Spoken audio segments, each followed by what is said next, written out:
வணக்கம். அடியேன் அவினாசி ஜோதிலிங்கம். 27/7/2025 ஞாயிற்றுக்கிழமை முதல் தொடர்ந்து 14 வாரங்கள் ஞாயிற்றுக்கிழமை மட்டும் உயர்நிலை ஜோதிட வகுப்பு அருமையாக, பிரமாதமாக, பிரம்மாண்டமாக, சூட்சமங்கள் நிறைந்த வகுப்பாக, வெளிப்படையாக சொல்லித் தருகின்ற வகுப்பாக ஆரம்பிக்க இருக்கிறோம். ஆன்லைன் ஜூம் வகுப்பு. உலக நாடுகளில் நீங்கள் எங்கிருந்தாலும் இதை பயிற்றுவிக்கலாம். அடிப்படை ஜோதிடம் கட்டாயம் தெரிந்திருக்க வேண்டும். உங்களுக்கு உயர்நிலை ஜோதிடத்தை படித்து நீங்களும் ஒரு சிறந்த ஜோதிடர் ஆகணும். சூட்சமங்களை வருகின்ற கிளைண்ட்டுக்கு அற்புதமாக, தத்ரூபமாக நீங்களும் சொல்லி, நீங்களும் பெருமையாக, பிரம்மாண்டமாக இந்த துறையில் கொடிகட்டி பறக்கணும் அப்படின்னா இந்த வகுப்பு உங்களுக்கு ஒரு வரப்பிரசாதம். தவறாமல் கலந்து கொள்ளுங்கள். கீழ்கண்ட நம்பருக்கு முன்பதிவு நடைபெற்று கொண்டிருக்கிறது. நீங்கள் விரைந்து முன்பதிவு செய்து இந்த வகுப்பில் இணைய உங்களுக்கு ஒரு அருமையான வாய்ப்பு. உங்களை இந்த வகுப்பில் வருகின்ற வகுப்பில் நான் உங்களை எல்லாம் சந்திக்கிறேன். நன்றி, வணக்கம். வாழ்க வளர்க.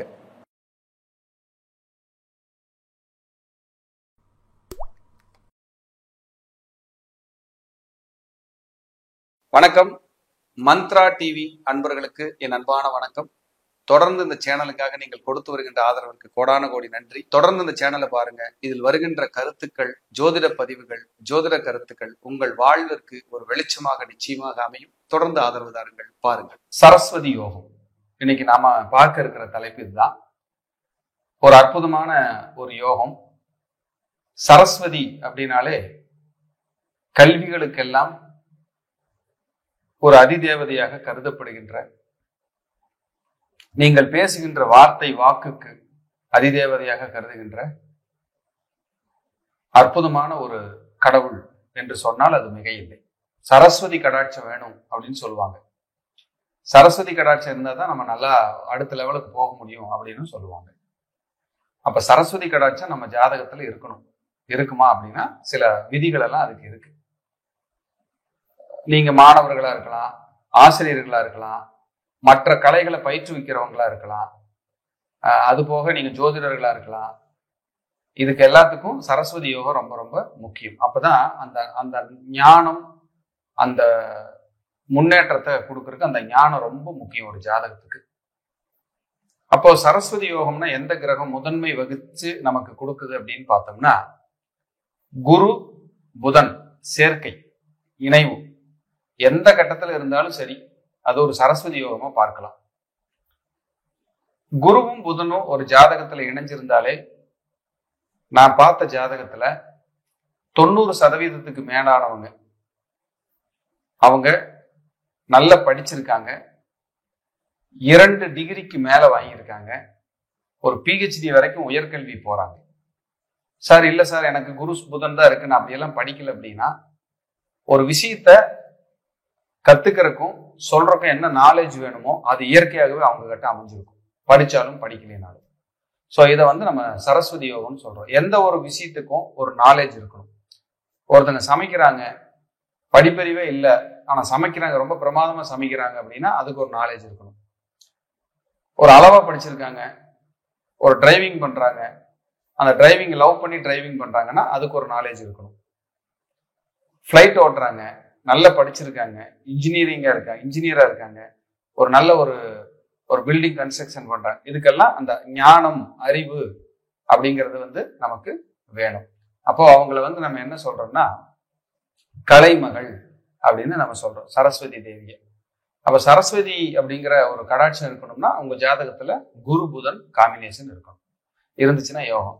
அந்த குரு புதன் மீனத்திலேயோ, தனுசுலையோ, மிதுனத்திலேயோ, கன்னியிலையோ இருந்தா ரொம்ப ரொம்ப சிறப்பு. அது பெரிய யோகம். அந்த குருவும் புதன் சிம்மத்துல இருந்தாலும் தலை சிறந்த யோகம். இதுல மாற்றுக்கிறதுக்கு இடமே இல்லை. மீதி எந்த கட்டத்துல இருந்தாலும் நல்லா இருக்கும், இங்க எல்லாம் ரொம்ப நல்லா இருக்கும் அப்படிங்கிறத நீங்க பார்க்கணும். அப்ப ஒரு பையன் படிக்கிறாரு, இவர் படிச்சுக்குவாரா, இவர் ஜெயிச்சுக்குவாரா அப்படின்னா அந்த படிக்கிறதுக்கான கிரகம் இந்த குருவும் புதனும் வலிமையா இருக்கணும். அவங்க நல்ல நாலேஜா இருக்காங்க, அந்த சரஸ்வதி கடாட்சம் இயற்கையாகவே அவங்க கிட்ட இருக்கும். அது போக யாருக்கெல்லாம் மிதுனத்துல கன்னியில குரு இருக்கோ அவங்களுக்கும் 50% இது பொருந்தும். யாருக்கெல்லாம் தனுசுலையோ மீனத்திலேயோ புதன் இருக்கோ அவங்களுக்கும் இது 50% பொருந்தி வரும். அப்ப இதெல்லாம் ஒரு சரஸ்வதி கடாட்சத்தினுடைய ஒரு இணைவா நம்ம பார்க்கிறோம். அப்ப இவங்களுக்கெல்லாம் இயற்கையாகவே ஒரு விஷயத்த சொல்லி கொடுத்தோம்னா கேட்ச் பண்ற பவர் இருக்கும், நாலேஜ் இருக்கும், தேடுதல்கள் அதிகமா இருக்கும். இவங்க ஒரு துறையில தேடி அடுத்த லெவலுக்கு போகணுங்கிற எண்ணம் இவங்க கிட்ட இருந்துகிட்டே இருக்கும். அதே போல புதன் அப்படிங்கிற கிரகம் தான் வித்யா காரகன். வித்யா அப்படின்னா அறிவு, நாலேஜ், படிப்பு, கல்வி, இதெல்லாம் வித்யான்னு சொல்லுவோம். யாருக்காவது குரு புதன் சேர்ந்திருந்தா வித்யா ஸ்ரீன்னு பேர் இருக்கும், வித்யா சாகர்னு பேர் இருக்கும், விவேகானந்தர்னு பேர் இருக்கும், விவேக்னு பேர் இருக்கும். அதே போல குரு புதன் சேர்ந்திருந்தா பெண்கள் வழியில வந்து யாருக்காவது சரஸ்வதி, கலைவாணி, கலையரசி, இப்படி எல்லாம் பேர் அந்த வர்க்கத்துல வம்சாவளியில வச்சிருப்பாங்க. இல்லைன்னா இந்த பேருடையவங்க உங்களுக்கு தொடர்புல வருவாங்க. இதெல்லாம் நீங்க பார்க்கலாம். இப்ப இதை வந்து சூப்பரா நம்ம எடுத்துட்டு போகலாம். இப்ப பாருங்க, எனக்கு ஏதோ ஒரு ரூபத்துல குரு புதன் இணைவு இருக்கு, அதனால நான் இருக்கிற காம்ப்ளெக்ஸ் பேர் சரஸ்வதி காம்ப்ளெக்ஸ். இப்படி வந்து அது உட்காந்துரும். என்னோட ஆபீஸ்ல எனக்குன்னு வந்து ஒரு கிஃப்ட் பாத்தீங்கன்னா ஒரு சரஸ்வதி ஒரு சிலை சின்னதா அவங்க கொடுத்துருக்காங்க, ஒரு கிஃப்டா கொடுத்துருக்காங்க. அது என் டேபிள்லயே என் நேரம் இருக்கும். ஏன் இதெல்லாம் வந்துச்சு, நமக்கு எப்படி இதெல்லாம் தொடர்பு வந்துச்சுன்னு பார்த்தோம்னா இருக்கு. எங்க பாட்டி பேரு சரஸ்வதி. சோ இது எங்கேயோ ஜாதக ரீதியா எதனால இதெல்லாம் அமைஞ்சிருக்குன்னு பார்த்தோம்னா அந்த சரஸ்வதிங்கிற பேரு உள்ள வருது. அந்த இது வந்து நம்ம உணர முடியுது. அப்ப சரஸ்வதி கடாட்சம்னா குரு புதன் சேர்க்கை இருந்தா சரஸ்வதி கடாட்சம்னு நம்ம எடுக்கவும் முடியுது. அப்ப இதுல இருந்தா நம்ம அதை எடுத்தோம். அப்ப எடுக்கும்போது இது உண்மை, கரெக்டா இருக்கு அப்படின்னு நம்ம சொல்றோம். அப்ப இந்த சரஸ்வதி கடாட்சம் உங்களுக்கு இருக்கான்னு பாக்குறதுக்கு ஜாதக ரீதியா இப்ப நான் சொல்ற இணைவுகள். இதுல புதன் இருக்கிற இடத்துல குரு புதன் சேர்ந்து இருக்கும் போது இதுல புதன் இருக்கிற இடத்துல அடுத்த நகர்வுல குரு போய் புதனை தொடுதுன்னு வச்சுக்குவோம். உதாரணத்துக்கு புதன் 15 டிகிரி, குரு 10 டிகிரியில் இருக்காரு அப்படின்னா அந்த குரு போய் அடுத்தது புதனை தொடும். அப்படின்னா இது பெரிய யோகம், பெரிய வளர்ச்சி.